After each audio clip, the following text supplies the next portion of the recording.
ലാലേട്ടൻ മരിച്ചഭിനയിച്ച സിനിമകൾ 1980-ലെ ലാലേട്ടൻ്റെ ആദ്യത്തെ പടമായ മഞ്ഞിൽ വിരിഞ്ഞ പൂക്കളിൽ ലാലേട്ടനെ കൊന്നുകൊണ്ട് ശങ്കർ ആത്മഹത്യ ചെയ്യുകയാണ്. യഥാർത്ഥത്തിൽ ആ പടത്തിൽ കാണികൾ ഏറ്റവും കൂടുതൽ ആഗ്രഹിച്ചത് ലാലേട്ടൻ്റെ മരണമാണ്. ലാലേട്ടനെ കൊന്നുകൊണ്ട് ശങ്കർ ആത്മഹത്യ ചെയ്യുന്നതാണ് കാണികൾക്കുണ്ടായ ഏറ്റവും വലിയ ആശ്വാസവും ഏറ്റവും വലിയ ദുഃഖവും. അതിനുശേഷം വില്ലനായി അഭിനയിച്ച ലാലേട്ടൻ ഏകദേശം എല്ലാ പടത്തിലും മരിക്കുക തന്നെയാണ് ചെയ്തത്.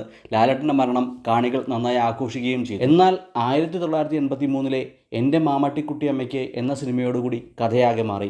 ലാലേട്ടൻ മലയാളികളുടെ പ്രിയങ്കരനായി മാറി. രാജാവിൻ്റെ മകനിലെ വിൻസെന്റ് ഗോമസിന്റെ മരണം കാണികൾക്ക് വലിയൊരു ഷോക്കായിരുന്നു. 1986-ലെ സുഗമോദേവിയിലെ ലാലേട്ടൻ്റെ മരണമാകട്ടെ സിനിമയിലെ കഥാപാത്രങ്ങളെന്ന പോലെ കാണികൾക്കും ഒരു വലിയ ഷോക്കായിരുന്നു.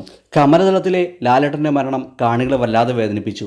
സതയത്തിൽ ലാലേട്ടൻ മരിക്കാൻ പോകുന്നത് തന്നെ വല്ലാത്തൊരു ഫീലായിരുന്നു. മായാമയൂരത്തിൽ ലാലേട്ടൻ മരിക്കുന്നത് കണ്ട് കാണികൾ തിയേറ്റർ സ്ക്രീൻ വലിച്ചു കീറുകയും ഷോ നിർത്തിക്കുകയും ചെയ്തു. അവർക്കറിയില്ലായിരുന്നു രണ്ട് ലാലേട്ടൻ ഉണ്ട് എന്ന കാര്യം.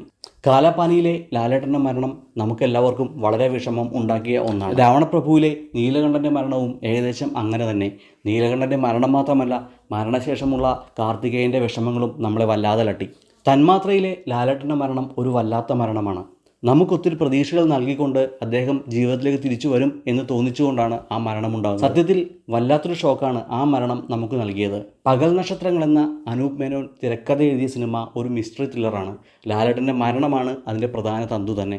ജീവിതത്തെപ്പറ്റിയുള്ള പല ചിന്തകളും ആ പടം നമുക്ക് നൽകും. മരണം ആഘോഷിക്കപ്പെടുന്ന ഒരു പടമാണ് പകൽ നക്ഷത്രം. അതിലെ ഏറ്റവും വലിയ മിസ്റ്ററി എന്ന് പറയുന്നത് ലാലേട്ടൻ്റെ മരണം തന്നെയാണ്. മരണം തന്നെയാണ് ആ പടത്തിൻ്റെ കഥയും. ലാലേട്ടൻ മരിച്ചഭിനയിച്ച മറ്റ് സിനിമകൾ നിങ്ങൾക്ക് പറയാനുണ്ടെങ്കിൽ കമൻറ്റ് ബോക്സിൽ പറയുക. വീഡിയോ ഇഷ്ടമായെങ്കിൽ ലൈക്ക് ചെയ്യുക. നന്ദി.